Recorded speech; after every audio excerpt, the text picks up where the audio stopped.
ओहो, मेरी दवाई लेने का समय हो गया है और इतनी देर हो गई और बहू खाना लेकर नहीं आई अभी तक। शांति, अरे तुम जरा जाकर देखो, बहू से बोलो कि खाना जल्दी लेकर आए। तुम तो सास हो, तुम तो बहू से बोल सकती हो ना, जाओ। ना ना बाबा, बनना है क्या बहू से बोलकर?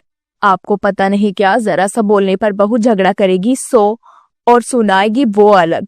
आप ही क्यों नहीं जाकर बोल देते बहू से? अरे आप सब कुछ मत करो, भाभी थोड़ी देर में खाना ले आएंगी। कुछ देर बाद ही बड़ी बहू सबके लिए खाना लेकर आ जाती है। आप सबको ज्यादा इंतजार तो नहीं करना पड़ा ना? अरे नहीं बहू, नहीं नहीं। फिर करिश्मा सभी को खाना परोसती है। सभी खाना खाते हुए मुंह बनाने लगते हैं। अरे आप सब रुक क्यों गए? खाना अच्छा नहीं बना है क्या? अरे नहीं बहू, खाना तो बहुत ही बढ़िया बना है।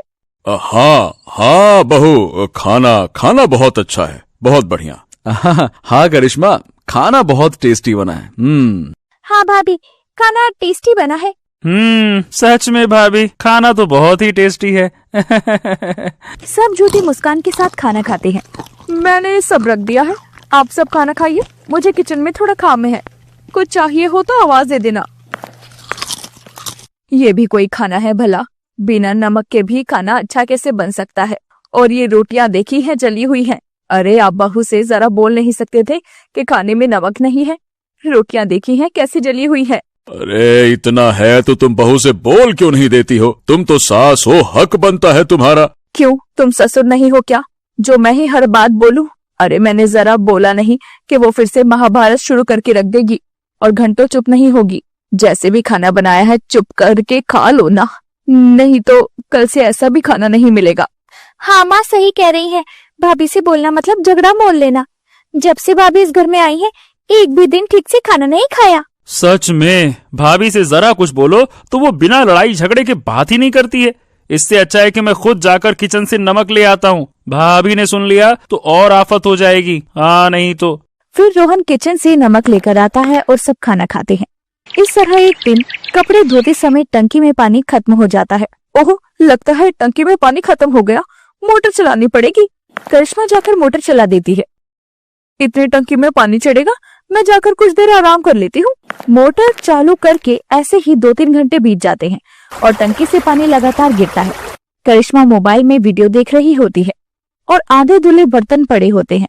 ये सब देखकर सास गुस्से में चिल्लाती है। करिश्मा सास की आवाज सुनकर छत पर आती है। बहू, तुझे ध्यान भी है कब से मोटर चालू है? देख तो कितना पानी बह रहा है। मोटर खराब होगी सो अलग। अरे तो इसमें तब चलाने की क्या जरूरत है? मैं जानबूझकर पानी बहा रही थी। मैं कोई बच्ची थोड़ी हूँ जो हर वक्त आपकी डांट सुनती रहूं। घर के सारे काम मैं करती हूँ। एक बार मोटर चली रह गई तो आसमान टूट पड़ा क्या? तू इस बात को थोड़ा धीरे भी तो बोल सकती है। अच्छा, अब मैं ऊंची आवाज में बोल भी नहीं सकती? जब जब कुछ होता है अब मुझे ही द्रोही ठहराती रहती है। आपको तो बस मौका चाहिए मुझ पर चिल्लाने का। मैं चिल्ला नहीं रही, लेकिन तू हमेशा उल्टा जवाब क्यों देती है? क्योंकि मैं कोई हाँ जी करने वाली बहू नहीं हूँ माँ जी। जो गलत लगेगा उसका जवाब दूंगी। मैं कोई नौकरानी नहीं हूँ जो बस सुनती रहूं। अरे सुन रही, फिर शुरू हो गया झगड़ा। आज तो आवाज और तेज लग रही है, असली मजा तो आ जाने वाला है। हाँ लगता है आज तो बहू ने सास को पूरा जवाब दे दिया। मजा आ गया सुन के। बेचारी सास, मुझे तो सोचकर ही मजा आ रहा है कि सास का क्या हाल हो रहा होगा बहू के आगे। टीवी की क्या जरूरत है जब ऐसे लाइव झगड़े रोज देखने को मिले। सही कह रही है, इन दोनों के झगड़े से तो हमारा दिन बन जाता है। आज यही कुर्सी पर बैठकर सास बहू का एपिसोड देखते हैं। दोनों ठहाके लगाकर झगड़े का मजा लेने लगती हैं। झगड़े की आवाज सुनकर ससुर और बाकी घर वाले भी आ जाते हैं। अरे मैंने तो बस इतना ही कहा कि मोटर बंद करके रख दिया कर जब पानी भर जाया करे, और ये चिल्लाने लगी। हाँ बोल लीजिए सब मिलकर मुझे। अरे मुझे तो अब आदत हो गई है। घर में सबको अपनी गलती नहीं दिखती, बस करिश्मा ही इस घर की विलन है। भाभी थोड़ा धीरे बोलिए, बाहर तक आवाज जा रही है। हाँ भाभी सब सुन रहे हैं। तो जाने दो बाहर तक, सबको पता चल जाए कि इस घर में मुझसे कैसा व्यवहार होता है। बहू तू जो चाहे बोल, पर इतना जान ले घर इज्जत से चलता है, बहस से नहीं। अरे भाग्यवान, तुम तो चुप हो जाओ, बस करो, अब झगड़ा खत्म करो बस। करिश्मा पैर पटकती हुई नीचे चली जाती है। सास बहू का झगड़ा पूरे मोहल्ले में चर्चा का विषय बन चुका था। गली की औरतें कपड़े सुखाते सुखाते वहीं बातें करती और शांति के घर की तरफ देखती। अरे आज लगता है इनके घर में झगड़ा नहीं हुआ, कुछ रूखा रूखा सा लग रहा है। बेचारी सास बहू के आगे बोलने से डरती है। सच में जब से बड़ी बहू आई है घर का अखाड़ा बन गया है। अब तो सब कहते हैं कि इस घर में बड़ी करिश्मा की तानाशाही है। अपनी पड़ोसन को बातें करते हुए सास शांति देवी सुन लेती है और वो अपने पति से बोलती है, अगर एक और बहू आ जाए तो शायद इस घर में थोड़ा सुकून लौट आए। सुनिए जी, अब रोहन की शादी कर दीजिए, शायद घर में नई बहू आने से माहौल सुधर जाए। हाँ, ठीक कहा तुमने। गांव में बुआ जी की रिश्तेदार की लड़की है, नंदनी है। सुना है बड़ी संस्कारी, सादी सुथरी और समझदार लड़की है।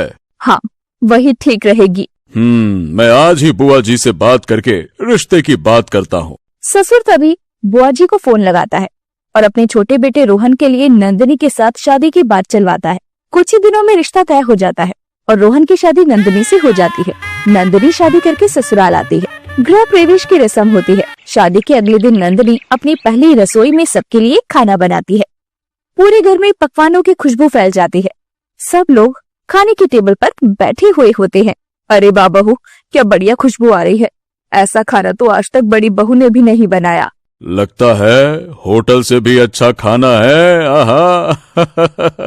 सच में भाभी, खाने की खुशबू तो बड़ी ही अच्छी आ रही है। माँ, नंदनी ने खुद बनाया है। सब खाना खाते हैं। स्वाद ऐसा कि सबके चेहरों पर मुस्कान आ जाती है। बेटा, तूने तो पहली ही रसोई में सबका दिल जीत लिया। आपका आशीर्वाद है माँ जी। ये बातें सुनकर करिश्मा के चेहरे पर जलन झलकती है। नई बहू क्या आ गई, सब इसकी तारीफ कर रहे हैं। ये सबकी लाडली बन गई तो मुझसे कोई पूछेगा नहीं क्या? नहीं नहीं, ऐसा नहीं होगा। जेठानी हूँ मैं इस घर की, बड़ी हूँ, ये मुझसे आगे नहीं निकल सकती। अगले ही दिन करिश्मा अपनी देवरानी से बोलती है, देवरानी जी, आज मुझे थोड़ा बाहर जाना है, मैं देर से आऊंगी, तुम मेरा खाना मत बनाना। ठीक है जेठानी जी। अब आएगा ना मजा, जब देवरानी मेरा खाना नहीं बनाएगी और खाना कम पड़ेगा, फिर होगा सास बहू का युद्ध, फिर आएगा मजा। जेठानी करिश्मा मुस्कुराती हुई चली जाती है। शाम को खाने का समय हो गया था। नंदनी सबके लिए खाना परोसती है। तभी जेठानी करिश्मा भी आ जाती है। ओहो, बड़ी भूख लगी है देवरानी जी, जल्दी से पहले मेरी प्लेट में खाना लगा दो। पर जेठानी जी, आप तो कहकर गई थी कि खाना नहीं खाएंगी। हाँ, तो अब मुझे भूख लगी है तो मैं खाना ना खाऊं। पर तू ही खाना बनाने से मना करके गई थी तो उसने तेरा खाना नहीं बनाया। मम्मी जी, हाँ तो मना किया था, इसका मतलब ये नहीं कि मेरा खाना नहीं बनेगा। अब मुझे भूख लगी है, मुझे नहीं पता, मुझे खाना खाना है बस। जेठानी जी, आप चिंता मत कीजिए, आप खाना खा लीजिए। बहू, तू हमारा खाना खा ले। हाँ बहू, तू मेरा खाना खा ले। मुझसे खाना कोई भी दे दे, मुझे फर्क नहीं पड़ता, मुझे तो बस खाने से मतलब है। अरे, आप सब अपना खाना मत दीजिए, मैं अभी खाना लेकर आती हूँ। नंदनी किचन में खाना लेने चली जाती है। अब आएगा मजा, जब नंदनी को खाना नहीं मिलेगा और वो भूखी रह जाएगी तो सास से झगड़ा करेगी, फिर होगी सास बहू की महाभारत। यही तो मैं चाहती हूँ। कुछ देर बाद नंदनी किचन से खाना लेकर आती है। जेठानी को खाने के लिए देती है। जेठानी और बाकी घर वाले सब खाना खा लेते हैं। फिर, नंदनी बहू, तूने हम सबको खाना खिला दिया, पर तेरे लिए तो कुछ बचा ही नहीं। हाँ बहू, तुझे भी तो भूख लगी होगी ना, तू क्या खाएगी? अरे, आप सब मेरी चिंता मत कीजिए, बहुत खाना है। मैं हमेशा ही एक्स्ट्रा खाना बनाती हूँ, किसी को कम न पड़ जाए, जिससे कोई भूखा ना रहे। मुझे मालूम था मेरी बहू बहुत होशियार और समझदार है। ये क्या, मेरी ये चाल भी फेल हो गई। पर कोई नहीं, मैं भी सास बहू का झगड़ा करवा कर रहूंगी। कुछ दिन बाद घर में ससुर के दोस्त आने वाले होते हैं। नंदनी सबके लिए खाना बनाती है। नंदनी किचन से बाहर जाती है। तभी करिश्मा मौका देखकर सब्जी में ढेर सारा मिर्च पाउडर डाल देती है। वो बढ़िया खाना बना रही होती है। तभी करिश्मा चुपके से जाकर सब्जी में ज्यादा मिर्ची मिला चुकी थी। सब लोग खाना खाते हैं और सबका मुंह जलने लगता है।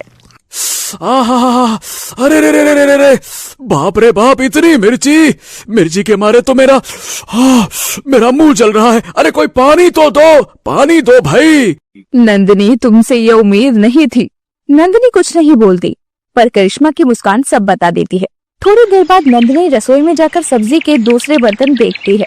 माँ जी, असली सब्जी ये थी, ये तो किसी ने बदल दी। सब सन रह जाते हैं। अपनी गलती सामने आते ही करिश्मा झेप जाती है। अरे करिश्मा, ये तूने क्या किया? मुझे शर्म आ रही है बहू कि तूने ऐसा किया। पिताजी, रहने दीजिए, गलती इंसान से होती है, माफ कर दीजिए इन्हें। सब नंदनी की समझदारी से प्रभावित होते हैं। करिश्मा को अपनी गलती का एहसास होता है।